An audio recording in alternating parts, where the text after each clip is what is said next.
Hello mga guys, this video guys, magluto ko og putong balanghoy. Kaya nakapalit kog balanghoy nya na may sobra ang uban ako nang steam nya kay na may sobra. So naguna-una ko unsay lain nga luto sa balanghoy no. So burang nakahuna-huna man kog pidi man day ni siya maputo. Nakakita ako sa kong inahan sa una nga nagputo siya balanghoy, pero gamay pa manggod ko ato ay wa patoy interesado ga magluto-luto ka kay gamay pa man. So wala ko kabalog giunsa to sa kong mama, pero nakita na ako nagibanggod to niya.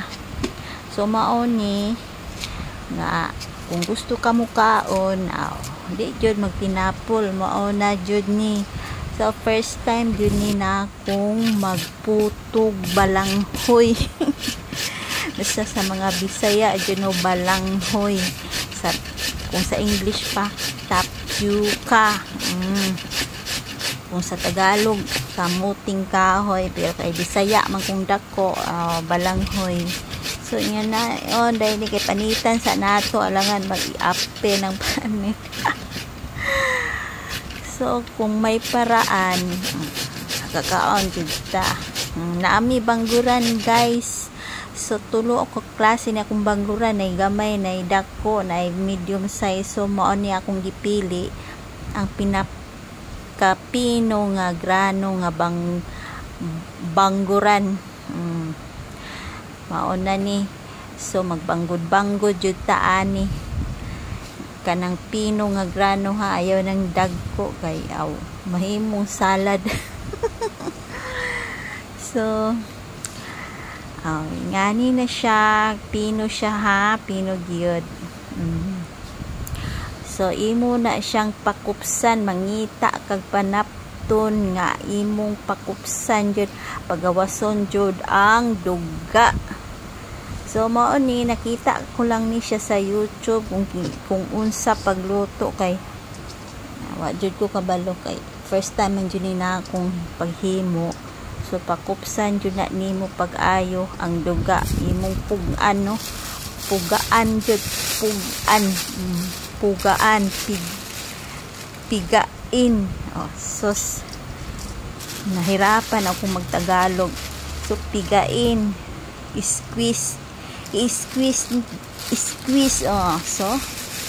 ganito na yan mga guys. So ganyan na siya mga guys. So try na siya no, halo-halo na lang nito istorya parang iba ay magkantindi. So mao ni, so na grated coconut no. So mao na imunang i-mix grated coconut, kung sa Bisaya pa binanggod nga lubi. Kay wala may bangguran diri, way kaguran diri sa lubi na malit sa palengke gyud. So mo na imong ihalo, imo jud nang ihalo, mix well gyud siya ha, mix well.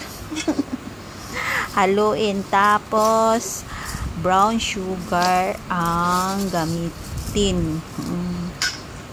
Pero ang iba ay puti na asukal, pero mas maganda ang brown para may kulay, kulay din yun yung result ng pagkainin. Pastilanin. So ganito yan guys. So mix well, halo-haloin talaga. So ganon. So na aman mo'y kuan din no, na mo'y stainless nga sa muffin nga pwede ninyo mo na imong hulmahan.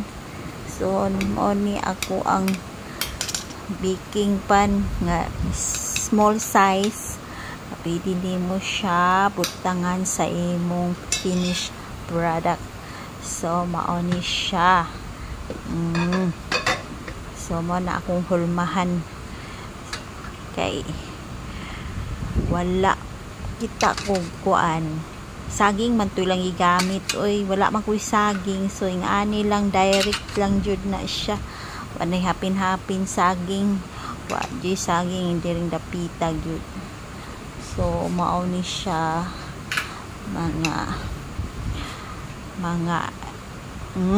mao na ni. So akong rice cooker kay dako man ya, pwede man siya mas himong steam.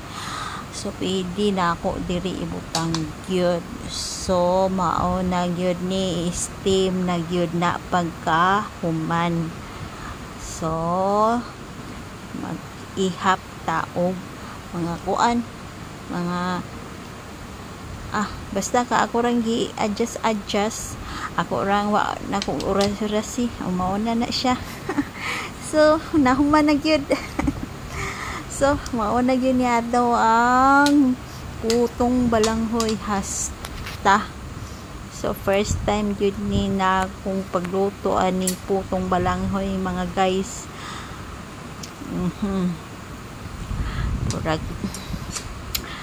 Ang craving rong